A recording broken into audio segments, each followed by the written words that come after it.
नमस्कार दोस्तों, आप लोग का स्वागत है हमारे चैनल पे ट्री न्यूज़। हमारा चैनल दैनिक और साप्ताहिक जो न्यूज़ जो अच्छे न्यूज़ जो हमें जानना चाहिए उसको कवर करते हैं हम। और ये दोनों इंग्लिश और हिंदी दोनों में है ये। तो आज मैं एक विशेष टॉपिक पे डिस्कस करूँगा और चलिए मैं उस टॉपिक को लेके उस पर डिस्कस करता हूँ। अब स्पेस से नेचुरल डिजास्टर्स पर नज़र रखेगा भारत, ये हमारा आज का टॉपिक है। ये बहुत ही ज्वलंत टॉपिक है क्योंकि हमारा देश स्पेस टेक्नोलॉजी में आगे बढ़ रहा है और ये न्यूज़ हमें जानना चाहिए क्योंकि ये हमारे परीक्षा के लिए भी काफ़ी लाभकारी है। और हमारा देश टेक्नोलॉजिकल इनोवेशंस और टेक्नोलॉजी में कहाँ जा रहा है, इसके मद्देनज़र भी हमें ये जानना चाहिए। तो आज मैं इस पे कुछ बातें करूँगा। शुरुआत करते हैं। तो भारतीय अंतरिक्ष अनुसंधान संस्थान इसरो, जानते ही हैं आप लोग, एक के बाद एक नए इतिहास रच रहा है। बीते कुछ वर्षों में इसरो के वैज्ञानिक ने अंतरिक्ष की दुनिया में कई बड़े मुकाम हासिल किए हैं और अब 26 नवंबर को इसरो ने अंतरिक्ष की दुनिया में एक बार फिर कमाल करते हुए सफलता की नई इबारत लिखकर अपने नाम के साथ एक और बड़ी उपलब्धि जोड़ लिया है। आंध्र प्रदेश के श्रीहरिकोटा के सतीश धवन स्पेस सेंटर से इसरो ने महासागरों के वैज्ञानिक अध्ययन और चक्रवातों पर नज़र रखने के लिए तीसरी पीढ़ी के ओशनसैट सैटेलाइट का प्रक्षेपण किया है। इसरो ने 44.4 मीटर लंबे अपने विश्वसनीय PSLV, जिसको हम पोलर सैटेलाइट लॉन्च व्हीकल कहते हैं, PSLV 54 रॉकेट से IOS 06 मिशन के तहत कुल 321 टन भार के साथ उड़ान भरी और ओशनसैट 3 सैटेलाइट के अलावा भूटान के एक उपग्रह सहित 8 नैनो उपग्रह को सफल प्रक्षेपण किया है। इस वर्ष का इसरो का यह 5वां और आखिरी मिशन था जो वैज्ञानिकों द्वारा किए गए सबसे लंबे समय तक चलने वाले मिशनों में से एक था। इसरो के PSLV रॉकेट का यह 54वां तथा PSLV एक्सेल प्रारूप का 24वां मिशन था। इसलिए इसरो द्वारा अपने इस मिशन को PSLV C54 नाम दिया गया। PSLV 54 के जरिए ओशनसैट 3 के अलावा प्रक्षेपित किए गए 8 लघु उपग्रहों में भूटान के खास रिमोट सेंसिंग भूटान सेट सहित बेंगलुरु आधारित निजी कंपनी पिक्सेल द्वारा निर्मित उपग्रह आनंद, हैदराबाद की निजी स्पेस कंपनी ध्रुव द्वारा निर्मित 2 थाईबोल्ट उपग्रह, स्पेस फ्लाइट और US के 4 एस्ट्रोकास्ट उपग्रह शामिल थे। करीब 1000 किलोग्राम वजनी ओशनसैट 3 सैटेलाइट को इसरो ने अर्थ ऑब्जर्वेशन सैटेलाइट 6 IOS 6 नाम दिया है और IOS 6 तथा 8 नैनो उपग्रह का कुल वजन 1117 किलोग्राम था। PSLV C54 ने IOS 06 को पृथ्वी से 742 किलोमीटर की ऊंचाई पर अपनी कक्षा में प्रक्षेपण के बाद 17 मिनट में पहुंचाया और अन्य सभी 8 उपग्रह भी अपनी निर्धारित कक्षाओं में करीब 528 किलोमीटर ऊंचाई पर स्थित किए गए तथा कुल 2 घंटे के उड़ान के बाद समय पर मिशन सफलतापूर्वक पूरा हुआ। इसरो के लिए यह मिशन बेहद खास इसलिए था क्योंकि इसरो के वैज्ञानिक द्वारा पहली बार 2 कक्षाओं में उपग्रह प्रक्षेपित किए गए जिसमें ऑर्बिट चेंज थ्रस्ट उपयोग हुआ। ओशनसैट को 742 किलोमीटर की ऊंचाई पर पहुंचाने के बाद polar satellite launch vehicle C-54 PSLV C-54 rocket को नीचे की ओर लाया गया और बाकी 8 उपग्रह 513 से 528 किलोमीटर पर स्थापित किए गए। इसरो द्वारा अंतरिक्ष की अलग अलग कक्षाओं में स्थापित किए गए उपग्रह की विशेषताओं की बात करें तो आनंद और थाईबोल्ट निजी स्पेस कंपनियों के भारतीय उपग्रह हैं जिनमें पिक्सेल कंपनी के आनंद उपग्रह का कुल वजन 16.51 किलोग्राम है जो व्यावसायिक उपग्रह क्षमता और तकनीक के प्रदर्शन के लिए अंतरिक्ष में भेजा गया है। आनंद एक हाइपर स्पेक्ट्रल नैनो सैटेलाइट है जिसमें 150 से अधिक तरंग दैर्ध्य है जो इसे आज के गैर हाइपर स्पेक्ट्रल उपग्रह जिनकी तरंग दैर्ध्य 10 से अधिक नहीं है की तुलना में अधिक विस्तार से पृथ्वी की ओर लेने में सक्षम बनाएगी।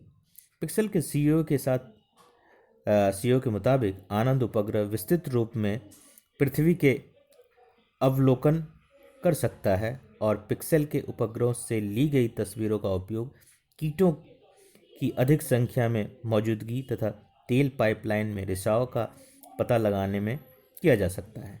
पिक्सेल अपना तीसरा हाइपर स्पेक्ट्रल उपग्रह प्रक्षेपित करने को भी तैयार है।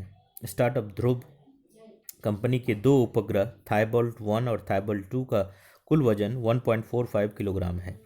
एस्ट्रोकास्ट के रूप में तकनीकी प्रदर्शन के लिए अमेरिका की स्पेस फ्लाइट की ओर से भेजे गए 17.92 किलोग्राम वजनी 4 उपग्रह internet of things IoT internet of things तकनीक में उपयोग होंगे।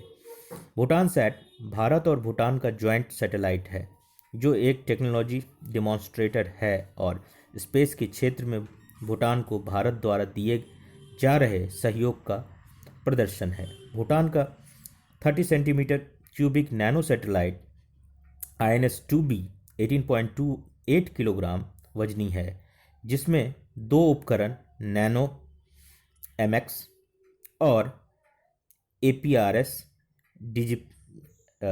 डिजिपीटर लगे हैं। नैनो MX अंतरिक्ष अनुप्रयोग केंद्र द्वारा विकसित एक multi spectral optical imaging payload है जबकि APRS डिजिपीटर पेलोड संयुक्त रूप से भूटान और सूचना प्रौद्योगिकी और दूरसंचार विभाग द्वारा बेंगलुरु के UR राव सैटेलाइट सेंटर द्वारा विकसित किया गया है।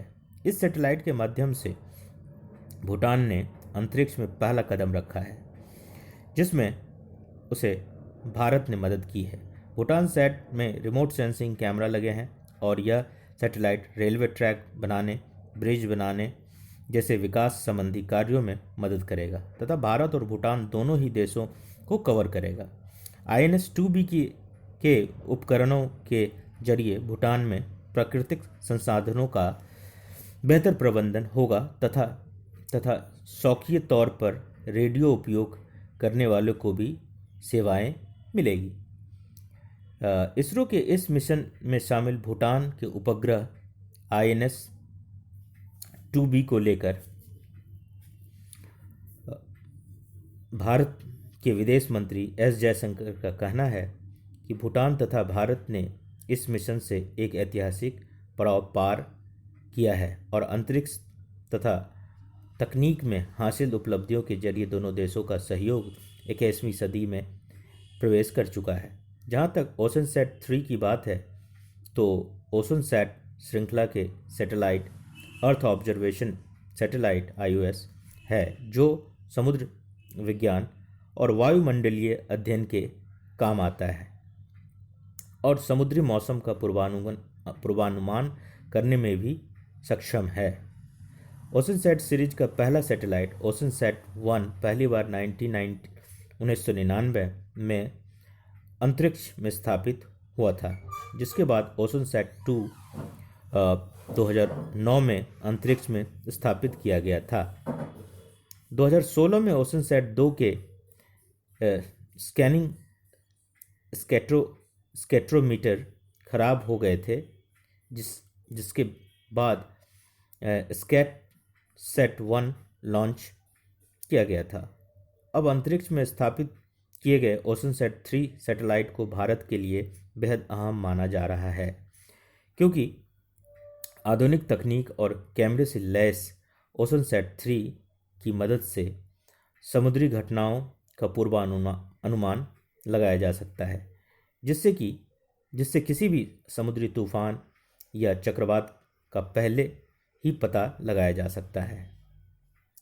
इसकी मदद से न केवल समुद्री सतह के तापमान को नापा जा सकेगा, बल्कि इससे समुद्री इलाकों में क्लोरोफिल, फाइटोप्लैंक्टन, एरोसोल तथा प्रदूषण की भी जांच करने में मदद मिलेगी। कलर मॉनिटर, स्कैट्रोमीटर तथा सी सरफेस टेम्परेचर मॉनिटरिंग से लैस यह सैटेलाइट समुद्र और पृथ्वी की बारीकी से निगरानी और रिकॉर्ड करने में महत्वपूर्ण भूमिका निभाएगा। इसरो के अध्यक्ष एस सोमनाथ के मुताबिक PSLV C54 द्वारा ओशनसैट 3 सैटेलाइट को सफलतापूर्वक पृथ्वी की कक्षा में स्थापित किया जा चुका है और अब यह सैटेलाइट करीब 5 वर्ष तक समुद्र और उससे जुड़ी जानकारियां देगा। इसरो की स्पेसक्राफ्ट डायरेक्टर थेनमोजी सेल्वी का कहना है कि ओशनसैट 3 सैटेलाइट का उपयोग मछली पकड़ने के क्षेत्रों की पहचान, समुद्री सुरक्षा, मौसम के पूर्वानुमान तथा कई अन्य महत्वपूर्ण कार्यों में भी किया जा सकेगा। इसका लक्ष्य महासागर का अध्ययन और डेटा संग्रह, मौसम के बदलाव और चक्रवातों पर नज़र रखना तथा हवा के बहाव का डेटा जुटाना है। बहरहाल, अंतरिक्ष की दुनिया में इसरो जिस प्रकार लगातार सफलता का परचम लहरा रहा है, उससे अंतरिक्ष विज्ञान की दुनिया में विश्व भर में भारत का दबदबा निरंतर बढ़ रहा है।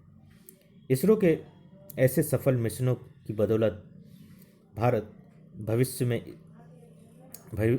में इसरो को आर्थिक लाभ तो होगा ही, अंतरिक्ष विज्ञान की दुनिया में पूरी दुनिया भारतीय वैज्ञानिकों का दम भी देखेगी और इससे दुनिया के छोटे देश भी अपने अभियानों के लिए भारत की ओर आकर्षित होंगे, जो निश्चित रूप से भारत की अर्थव्यवस्था के लिए शुभ संकेत है।